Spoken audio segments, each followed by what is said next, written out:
From the beautiful city of Los Angeles, California, we bring you the Gimme Three podcast.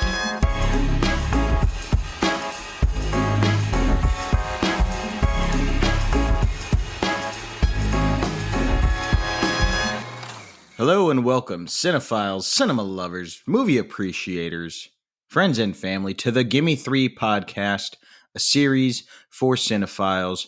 I'm your co-host, Nicholas Ibarra. Bella F. Stratus is still taking some well-deserved time off, but have no fear, my friends, because for the first time in 4 weeks, Bella and I will return as the dynamic duo this coming Monday for a tribute episode, actually, to the great Jenna Rollins. So you are not going to want to miss that one. Make sure to stay tuned. That's coming out this coming Monday. But on today's episode, we have the exciting conclusion to my discussion with Max Sopkin and Sonja Mereu as we discuss concert films. If you've missed part one of our concert film series, you need to check that out. It is available. Just scroll on back to the previous episode. But for now, check out this episode.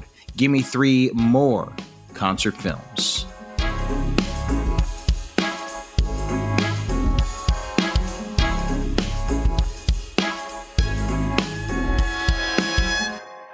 All right, welcome back, everybody, to the Gimme Three podcast, a series for cinephiles. We are talking concert films, a very fun theme that we've got going on here.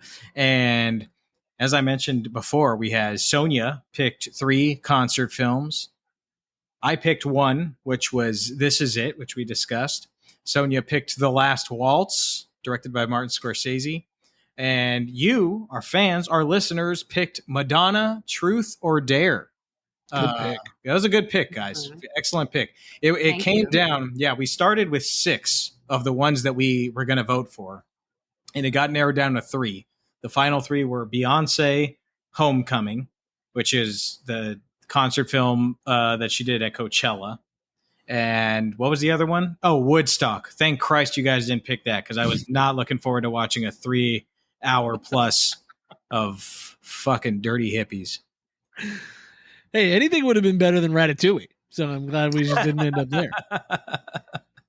We are kicking off this second half here with a Spike Lee joint, American Utopia. Now, you know, a lot of people, you know, we talked about The Last Waltz being considered one of the all-time great concert films, you know, ever. It's widely in that discussion. Another film that's always at that top of that list is Stop Making Sense, the Talking Heads Jonathan Demme movie. Sonja opted to go a different route here, which I respect, because, you know, everybody's seen Stop Making Sense or will at some point in their lives. And she picked American Utopia, which is the David Byrne show that was on Broadway. So, Sonja, do you want to talk about American Utopia? I do. I want to talk about it. I'll say I didn't pick Stop Making Sense because I hate the Tom Tom Club part. No, I'm just kidding. I don't. That's a joke. That just seems like to be what people say. People seem to hate on that part. I don't know. No, we saw it. They're probably like Green Day, those guys. Idiots. So dumb. Clean the shit out your ears, guys. Yeah. But no, we saw Stop Making Sense at the Chinese Theater when it came out, re-released this year, and it was awesome. Love that movie.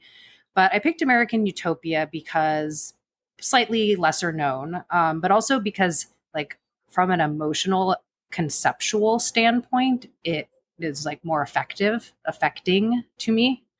Like, I love Stop Making Sense. I wish I was at that show so bad. It would be amazing.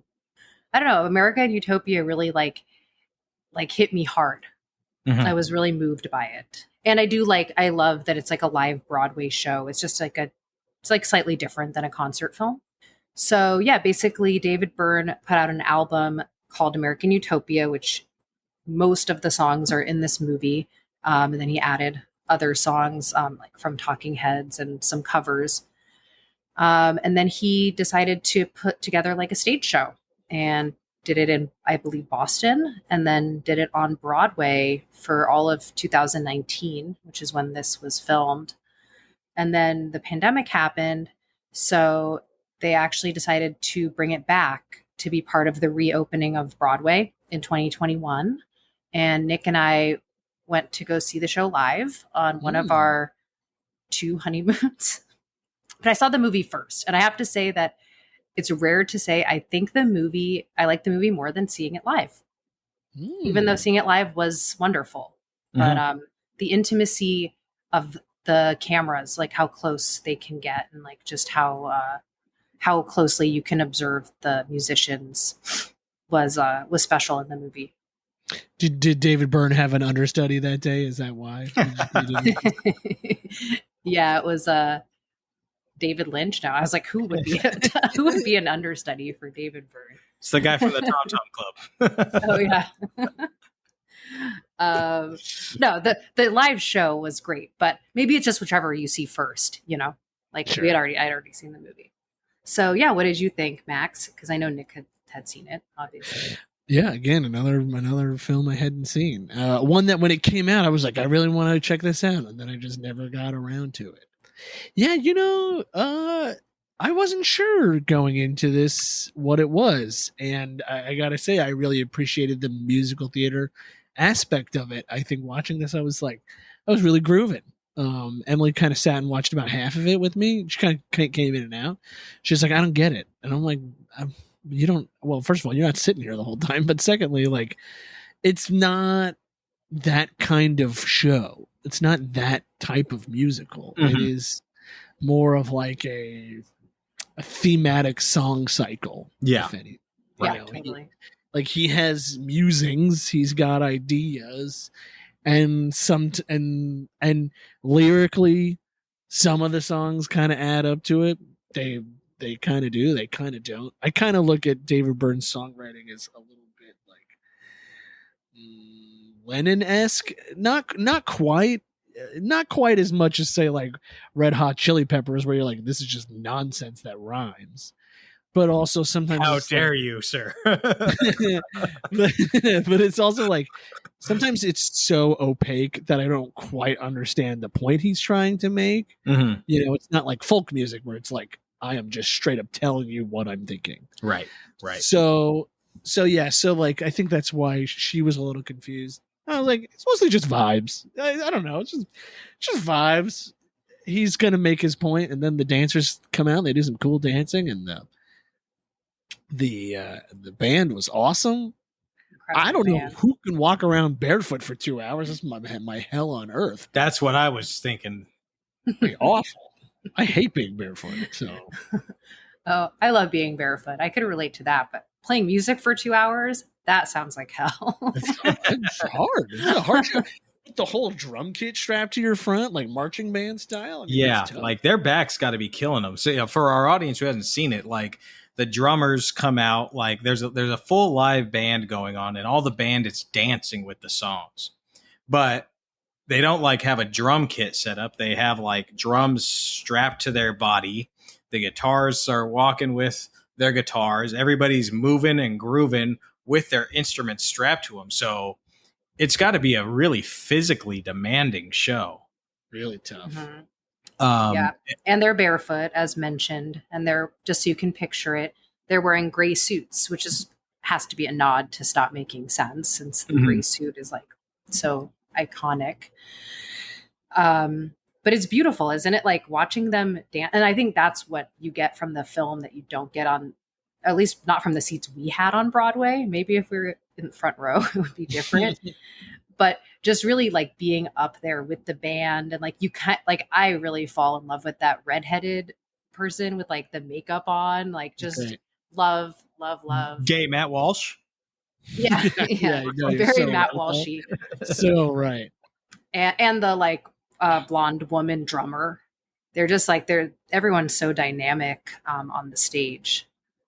So it's impressive. And the stage is gorgeous. It's just like, there's no set. There's just these chains hanging down, making like a 3-sided square around the stage, I guess. The only thing this show is missing is like an Andy Kaufman-esque taking everybody out for milk and cookies at the end. Yes. Like Right. that's kind of all it needs. Totally.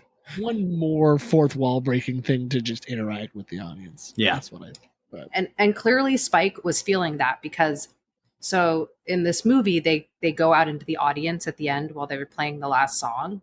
They didn't do that as part of the normal show. sure. Like, it's for the film, which makes sense. So like logistics and stuff.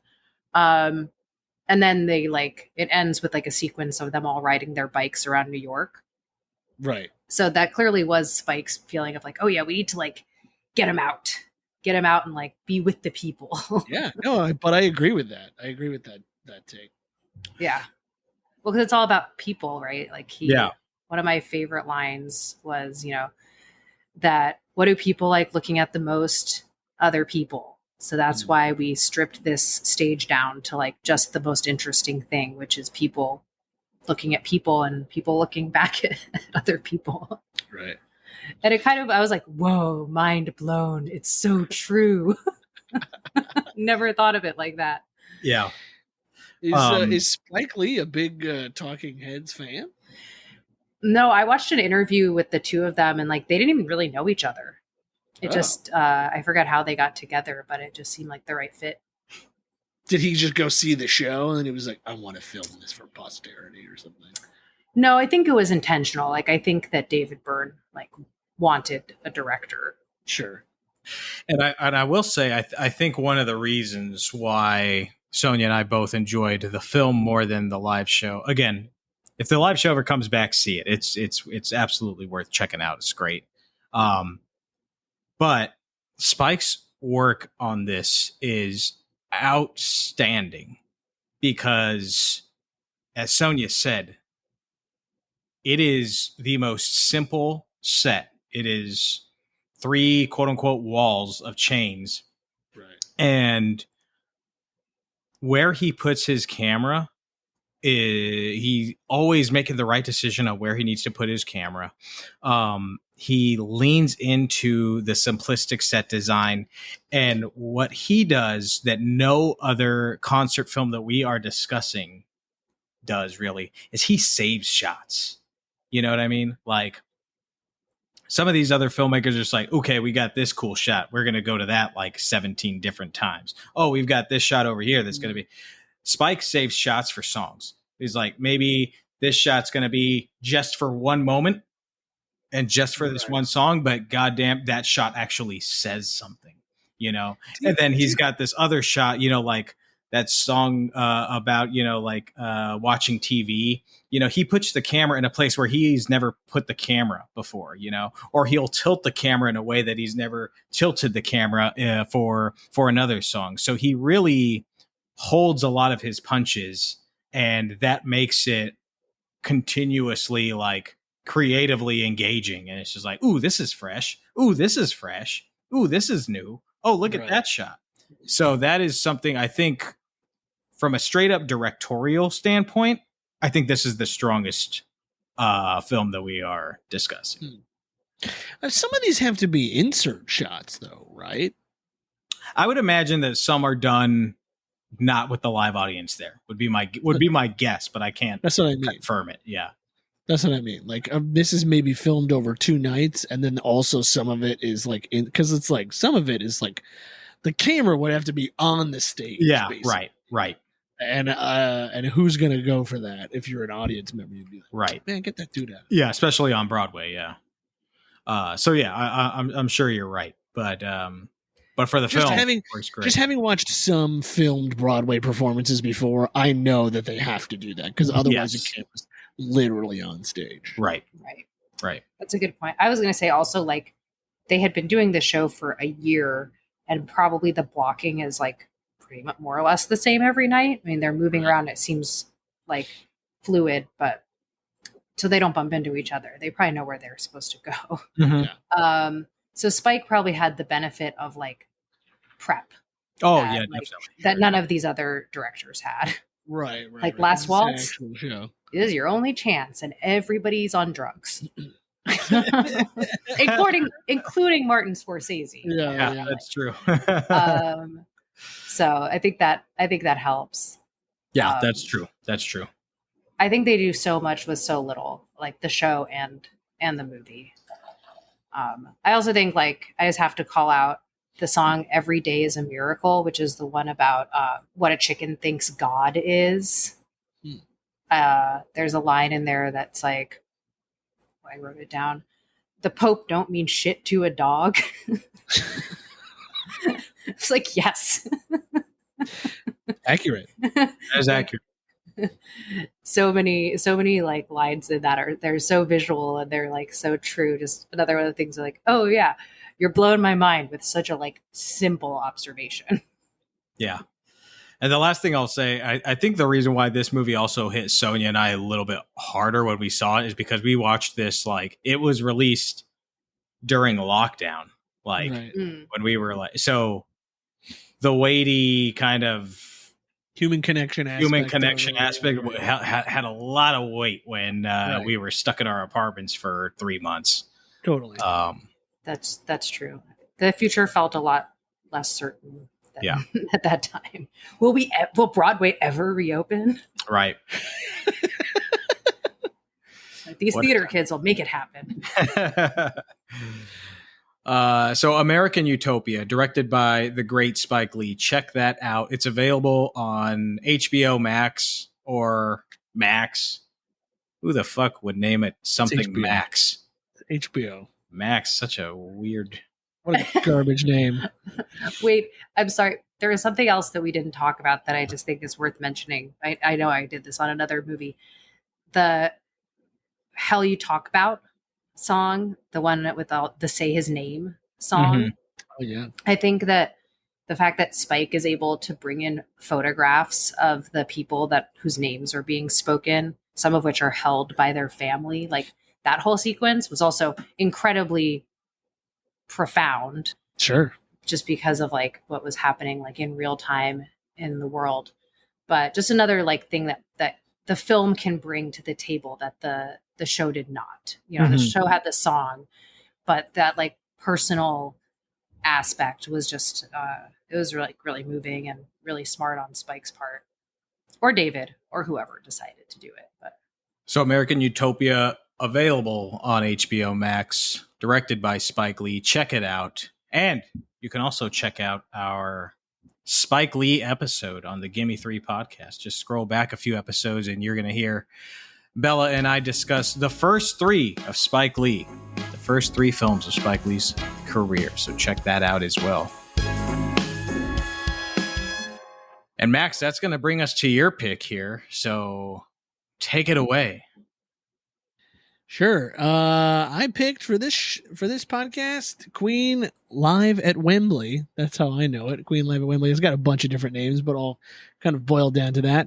1986. This concert was filmed just a few months after their famous Live Aid performance in Philadelphia, and this is Queen basically at their absolute peak of stardom.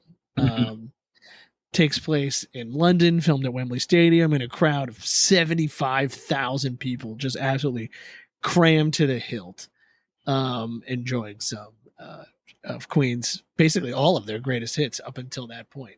And unlike all the rest of the films, this is like, I think, just the one that's like the pure concert film. Yeah. This is There's no concert on film. Correct. There is, if you buy the DVD, there's a separate 3 hours worth of bonus features that is documentary about this concert and stuff like that. But the actual, the actual concert itself is like, that's all you're getting. But that is worth the price of admission because it's Freddie Mercury at his best. Mm-hmm. It's the whole band at their best, really. You know, Brian May, Roger Taylor, and John Deacon, they're all monumentally good on this show. You watch it thinking like, who has this amount of energy to get through it? As a kid, I was like absolutely blown away. As an adult, I realized it's cocaine is the answer, right? Like, that Freddie Mercury did a truly mind-blowing amount of cocaine in his lifetime. Like so much to say that like David Bowie was like, dude, I think you should lay off a little bit. But the show is magnificent. If you like any of Queen's songs, this is the show to watch. And they have Queen has so many great live performances that you can watch. This, in my opinion, is the best of all of them. Yeah, I agree. Freddie is just at an unbelievable level in this show. Like he's always great, but like he was just on one on this night, and he just sounds outstanding. He doesn't miss a note. The way that he also commands the audience, like this fucking giant stadium of 75,000 people, and he's just belting it, and then the audience will sing along, and he's just up there, you know, like a conductor, and they're just like on every single one of his movements. It is astounding to watch and awe-inspiring to watch. Yeah, it's a great show. And it's also the show that I think, you know, I said like I think Spike has like the best directing of the ones that we're going to talk about. Another one of the movies we're going to talk about, I think is like the best looking. This by far for me is the best sounding. And I have been listening to this album or soundtrack, whatever you want to call it, like on repeat since I watched it last week. I've just been like listening to this Live at Wembley album like over and over and over again. It's just so fucking good. Yeah. Sonja, what did you think? I felt like I was watching Queen. I'm just kidding. No, I was telling Nick that it made me realize that I have like very, very little familiarity with Queen. Oh. Like I've never watched any videos of them at all. Oh, wow. Like I know their songs from like other pop culture references, you know, of course, like there's many songs that you literally, I'd be shocked if you don't know We Will Rock You or something. But yeah, I made me realize that I have like no familiarity with Queen, and I never saw the Bohemian Rhapsody movie either. So I really felt like I was kind of watching them for the first time. What a cool experience. Yeah, it was. And like, try to put myself in the shoes of the people that were at the show. Like that crowd was just in it. Like every single body was like moving the entire show. It was like kind of incredible to like watch the crowd shots. You know, when they do Radio Gaga, everybody has their hands in the air. It's 150,000 arms in the air, all clapping at the same time, right? All you hear Radio Gaga. I mean, it's to watch that. I mean, who can command a crowd like that? Yeah. The cocaine definitely explains the like profuse sweat. I mean, I was like, I'm sure it's hot. And then Nick pointed out like all the lights. Well, that was the thing that I noticed. I was like, these musicians today don't know how good they got it because the LEDs. They have all these LEDs, and I'm watching the lights that are on this stage, and it's just massive walls, 4Ks walls that are up there, fucking car cans that emit so much heat, and they're surrounding the stage. And I was just like, oh my God, that must have been so hot. And it was like in the summer. It's July. Yeah. It's July in the UK. So it's humid as shit. And then, then he's also snorted a mountain of cocaine, both at the beginning of the show and in the middle of it. When he goes out and do that. When Brian May does his 10-minute long guitar solo, Freddie's like, perfect time to re-up on the booger sugar. For sure. I was like, is he on an oxygen tank? Probably. Well, I mean, he was diagnosed with HIV about a year before this, and the only people who knew were the band right at this point. So yes, that is a part of it too. I imagine like he's pushing himself to the absolute brink physically, like. Just because he has to, and following the rest of Freddie's career after this, he is just like, I will sing whatever you put in front of me as long as I can do it, and he does. He's recording pretty much up until the day he dies. Yeah. Because he's just like, I got to make my mark. So, So sad. How you feel about Madonna or how you feel about Michael Jackson is how I felt about Queen. It's like that's my equivalent of that. So do you have a Freddie Mercury impression? Oh God, no. Who could do a real Freddie Mercury impression? Never. Someone won an Oscar for it, but certainly I heard not Rami Malek. He didn't do the singing, like that was Freddie's singing. Did you see Bohemian Rhapsody, by the way? We were wondering. Yes, garbage. It's terrible. It's a bad movie. It's a decent performance from Rami Malek. I think deep down, I always wanted the Sacha Baron Cohen version, right? Like that was always going to be the good one, right?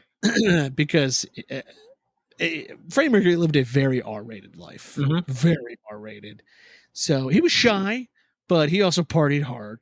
And the version we get from Brian and Roger is just like a very sanitized story, right? Which fine, maybe in 25 years we'll get the real deal after all the estates are done and settled and all that.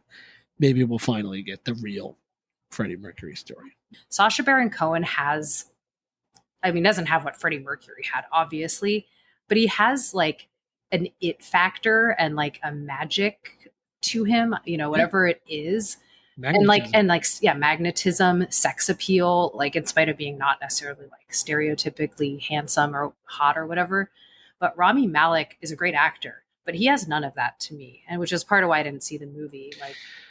But that's why Rami Malek makes a good Bond villain, in my opinion, because he's kind of dead behind the eyes. Whereas, like, I don't think that he was as good as Freddie, because he's just kind of like, whatever. Yeah. I didn't imagine him commanding a crowd like that. Yeah, I didn't see the movie because being such a Queen fan, I knew what they were doing with the movie. I read like part of the script, and I was like, there's no need for me to watch this. Right. Yeah, and then basically the last 20 minutes of the movie is Live Aid. Yeah, except that they just recreated it with Rami Malek. And then you're like, well, you could have just put Live Aid in here at the end. Right. Because, like, that's the real deal. They did a shot-for-shot remake, basically, of Live Aid. And you're like, okay, we'll just play I'll just watch real Live Aid. Aid. Yeah, where it's actually Freddie. It's regarded as, like, a top 10 live performance of all time. Right. So, you could just do that. Yeah.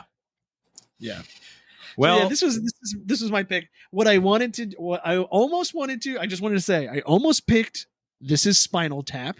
I wasn't sure if you would have let me pick Spinal Tap, given that it only kind of fits this criteria. But Spinal Tap is one of my all-time favorite movies, and it is kind of a concert film / mockumentary.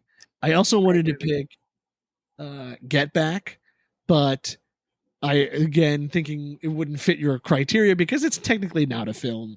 It is more of like a mini docu-series. But those are my other top two contenders for this. I thought of Get Back, but I, again, also didn't think that it was counted as a concert film. Also, we never even finished watching it because it is so long. Oh, it's phenomenal. It is very well, and the Let It Be documentary is different, right? So that's the one that just got released this past year. And that's the original one that was released in 1970 or 71. And it's different than Get Back. Like, tonally, it's a different film. Gotcha. So, you mentioned Spinal Tap. If I could, since you're here, Max, could just tell one quick anecdote before we move to the final film. If Sorry. it's about Spinal Tap, then please. It is about Harry Shearer. I don't know if you remember this, but I went with you to a synagogue. I think Harry Shearer was like just doing a book signing, and he like did a little talk. It was for my 18th birthday. Yeah. After he spoke, we got to go and like do a little meet and greet with him, and he like signed some stuff. And it is still to this day, I always tell people, like, when they ask me for advice about like going into the film industry or, advice for writers, advice for directors, anybody trying to make it. I give them the advice that Harry Shearer gave me when we met him that day, because it is the best advice I've ever received. And it is the most true advice I've ever received, having now worked in this industry for 15 plus years. I said, hey, man, do you have any advice for an aspiring writer or filmmaker? And he said, talent is good. Luck is better. And nothing beats sheer brute persistence. And those are the best words of advice I have ever received. So, Harry Shearer, I know you're listening. Thank you. That's great. I don't remember that. That's awesome. I appreciate you sharing that. Yeah. So, Queen, live at Wembley Stadium. It is available to stream on demand. And it's also available on DVD, apparently with 3 hours of bonus content. So if anybody wants to come over and watch the bonus content, I've got it on DVD. Boom. When I was looking up the movie to watch it, I was like, whatever, I looked it up and it was like, it said the runtime was 5 hours. And I was like, what a fucking asshole, Max. 5 hours? And then I was like, wait. They did not perform for 5 hours. There's a lot of cocaine. Yeah. It's all the cocaine in London at that time. Yeah. It's like 2 hours. It's like 2 hours exactly. 2 hours, yeah. And that is going to bring us to our final film of the day. So, Sonja, take it away with your final pick for our Gimme Three concert films. My third and final pick of the day is Shine a Light, which is a Rolling Stones concert film directed by Martin Scorcese. As Mick Jagger says, it's the only Scorsese film that does not have Gimme Shelter in it. That's hilarious. And it is a concert that was shot on November 1st of 2006, I believe, at the Beacon Theater in New York City.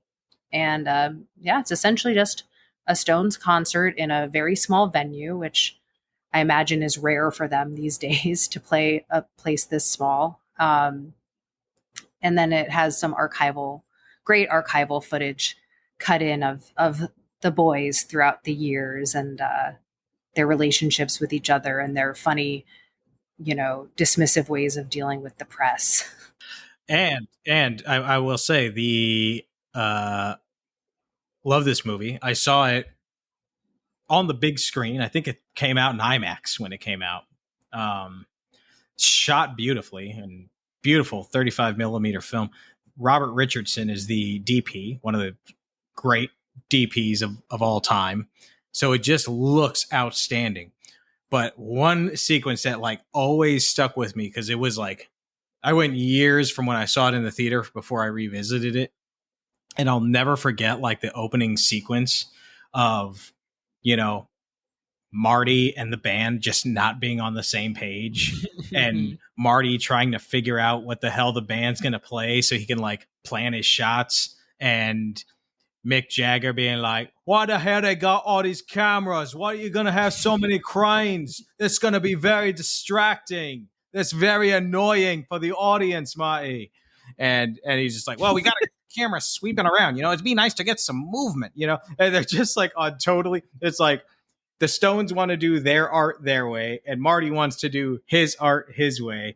And there's just this big difference in dynamics. And I'll just never forget that sequence. And it ends with, seconds before the show is going to go on. Finally, somebody hands Marty a set list, right as the Stones are walking on stage. And he goes, okay, first song. And then it goes, bah, bah, na, na, na. And it's just a fucking banging way to start the movie. I'll never forget it. It always stuck with me. But it's a bit. Oh yeah, it's definitely what do you call fake news? But it is very funny. It's a very funny thing to do. Kind of self-deprecating to both sides in a way. Yeah, exactly. Yeah, this was okay, Sonja. For me, after watching all of these films, this is the one that I was the most curious about. Why you picked this? Well, I mean, I guess the like obvious would be the Stones. I love the Rolling Stones. I've seen them now 4 times. Wow. I'd say.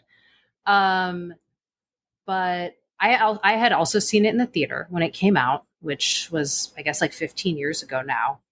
And I hadn't seen it at all since. So my memory of it was very like big and grand. Sure. And not to say that it isn't, but watching it at home. The Clintons are there. So, well, the Stones talk mad shit about that, apparently. Keith had a quote like, I don't know why the, Clintons made it into the film. They're not rock and roll. But I think that there was some like money involved, I'm guessing, since it was like a Clinton Foundation benefit, I don't know, some contractual things. But I also think it's funny with the Clintons because it's so obviously awkward that like Scorsese had to have been getting some kind of amusement from the whole interaction. Because he like lingers on stuff that he didn't need to. Yeah. Somebody was like, okay, now they're talking to Charlie Watts and they're like, okay, Charlie Watts, now you're going to get ready to do the meet and greet with all of Clinton's people. And he was like, haven't we just done that? And they're like, yeah, no, that was there's 30 more people coming, Charlie. Being the president, now you're going to meet all his people. He was like, oh, fuck. Like, don't they know we're British? They come through in a line and they're just shaking everybody's hands. Like, right. Like it's a fucking diplomatic mission. And then there's also part of me that's like, with that, it's like part of showing what it is to be the Stones. I mean, it must just be like that all the time for them. But no, I just picked it because I remembered it being like big and grand and having like just feeling like I was again at a Stones concert, having an intimate experience that I could never have. I mean, I have never had good seats at any of the Stones concerts that I have been to. And I do love them. So that was why I picked it, I think. Sure. Yeah. Sure. And I only wanted Oscar-winning directors to direct. All your picks. Yeah. Well, then why'd you pick Spike Lee? Well, I won an Oscar. Criminally. Didn't he win Best Writer? He won, that for a writer. I mean, he should have 5 Oscars, but. Oh, certainly. This is okay. When you texted me, Nick, about being on this episode, I initially pushed back a little bit because I was like, I don't know that I'm the right person for this. I do think after watching all of these movies, I think I am both the right person to watch this episode and the wrong person to watch this episode, because I am a big fan of live music. I see a lot of concerts. I love to experience live music. However, I am not a person to sit down and watch a filmed concert. Right. Like, the fact that I've seen none of these movies is evident of that. Right. And I don't really listen to live recordings either. Huh. I just listen to more studio stuff. Right. So, like, on the one hand, I'm the wrong person for this because, like, this is not my wheelhouse per se, but I'm the right person for this because, like, I haven't watched any of it. And so it's kind of like a fresh take. And also because I love music and live music. So, out of all the ones that we watched, this is my least favorite. This is the one I fell asleep during, in the middle of the day while watching, which, I mean, it's not to say that it's bad. It's just to say that it's like, when you compare this one, in my opinion, to like Madonna, which I watched last night, absolutely captivating. Mm-hmm. Captivating from start to finish. She is like very electric, and the footage that they use both on stage and off stage, so great. I'm not a Madonna fan per se. Like, I know a lot more Stones music than I do Madonna, but I still got more enjoyment out of that than I did with this particular show. Yeah. Some of this I think may have been even too much a deep cut for me. Right. Or I'm like, this songs. is like, yeah. There are some deep cuts. Yeah. Some of this is so deep. I'm like, I don't even recognize some of these songs. Yeah, it makes me wonder. This is another one where when I saw it, I was like, they're so old. I mean, this is probably the last time they're ever going to perform. I mean, I'm kidding. Spoke too soon. But people have been saying that about the Stones forever, right? They even allude to it in For like 30 archival years. footage. They're like, oh, you've been together for 2 years. How much longer can you go? Like, they just seem like they should never have made it as far as they have, right? Like, just like that they should have died from their insane behavior. Right. So I think when they made this movie, there was probably a feeling like this could be there, like a bigger feeling of possible finality. Is how it was presented when it came out, and I kind of feel like how they felt.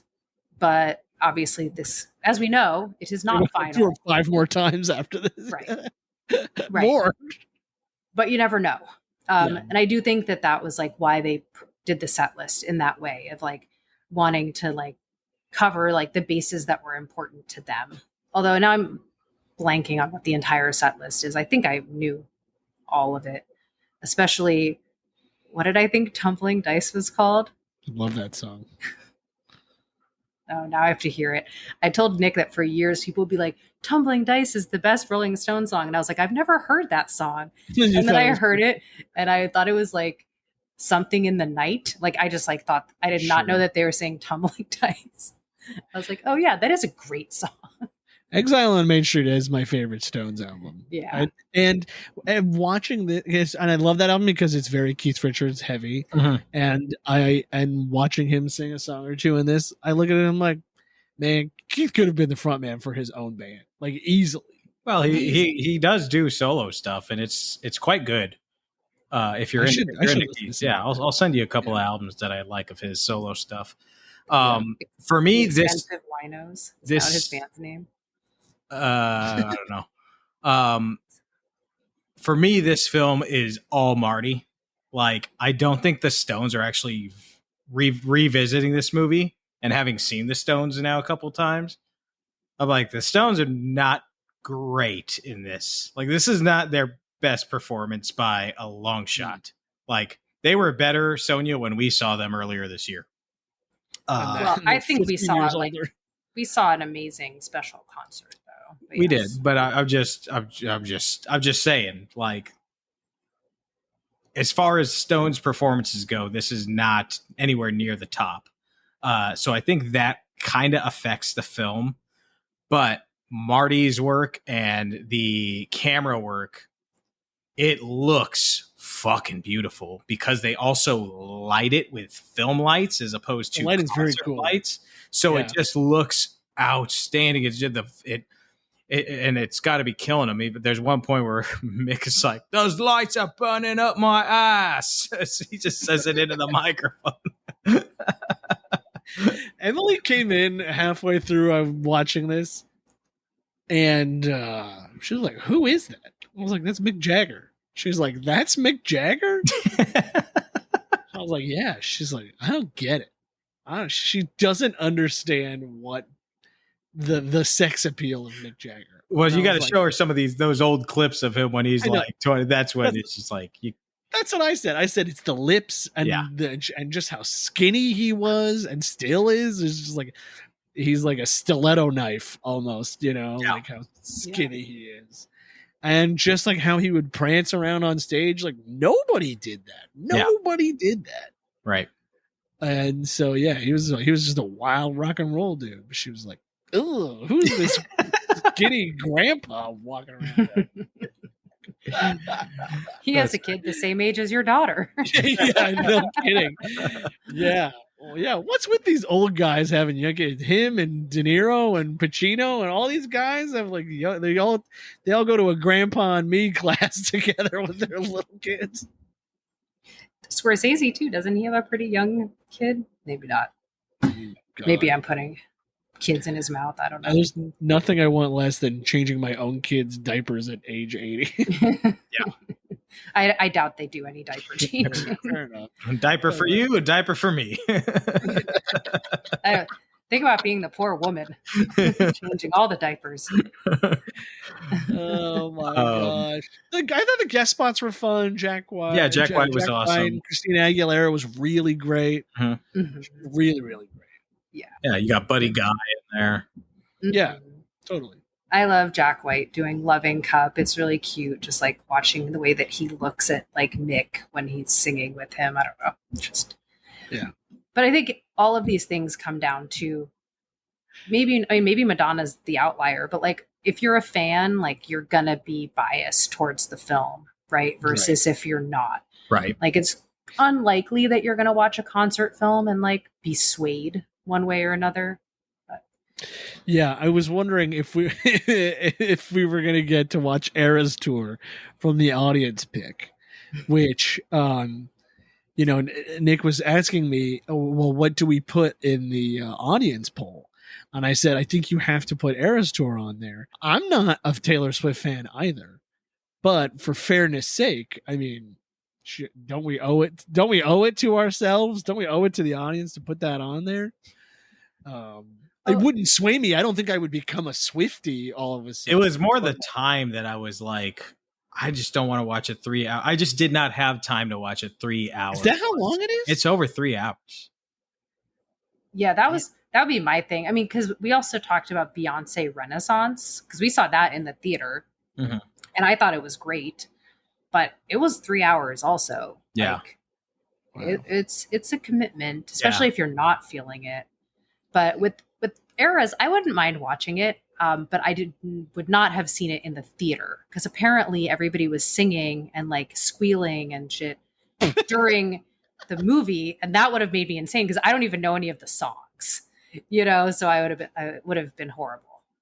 But you could have treated it like you're going to see Rocky Horror in the theater, and people are yelling out stuff in between the lines. And yeah, but at least you get to see some goddamn titties in Rocky Horror shows. Goddamn. Hey, you saw some in the Madonna movie too. Damn straight. You still got them. That's a great pair of New York boobs. Shine a Light, before we go any further off the rails here. Shine a Light is available to stream on demand, and it is also available on DVD and possibly Blu-ray. Great looking picture. If you're a Stones fan, it's an absolute must watch. And if you're a Stones fan, I'm sure you've watched it. If you're a Stones fan, it's worth a rewatch. So check it out and let us know what you think of it. Let us know what you think of all of these concert films. Would love to hear your thoughts, and would love to hear your thoughts about what your favorite concert films are. What did we miss? What did we miss? We want to hear from you. And you could do that by scrolling down to our episode description. There's a little link up there that says send us a text message. You click on that link and you can send us a freaking text message, dude. You can just send it right to us and let us know your thoughts. You can also message us on the old Instagram. Go to Instagram, type in the search engine, Gimme Three Podcast. That's GIMME, spell out 3 podcast. Gimme Three Podcast. Slide into our DMs. Let us know what you think of these movies and your favorite concert films. Been a while since I've done that outro. I was like, what the fuck? What am I supposed to say again? Max, tell the folks where they can find you on the socials. Yeah. I'm on Instagram at Max Sopkin, Sopkin. And That's Sonja, you are not on the socials, but you have a Letterboxd, do you not? I do have a Letterboxd, and I just clocked 6 concert films on it this week. Mm-hmm. Oh yeah, did you write a review for each one? I don't write reviews. I have been noting like if I saw it like at a cool event or like 70. We saw Joker and or not Joker. What did we see? Boogie Nights and 70mm the other day. I like noted that. That's awesome. It was awesome. I think maybe we'll talk about that one day. But my Letterboxd is Sonja M, SONJAM, and it is a picture of a cat. I also wanted to make a plug for the movie that I almost picked but didn't because I also don't think it counts as a concert film, which is Billie Eilish, The World's a Little Blurry. If you haven't seen that doc, that is one that will make you a fan if you're not, I think. Like, that is what won me over as like a full Eilisher. I don't know what's a Swiftie. They call them the eyelashes. Yeah, Oh, yeah, William Eyelash. It made me an eyelash. But that movie is really great. A great getting to know Billy movie. You can find me on the old Letterboxd at Nicholas Ibarra, on Instagram at Nicholas Ibarra, and what's the other one? Twitter at Nicholas X at Nicholas P Ibarra, and the P stands for Prance. That's going to do it, everybody. Thank you for listening to the Gimme Three podcast, and we'll catch you at the movies. Yee! Yee! Yeet.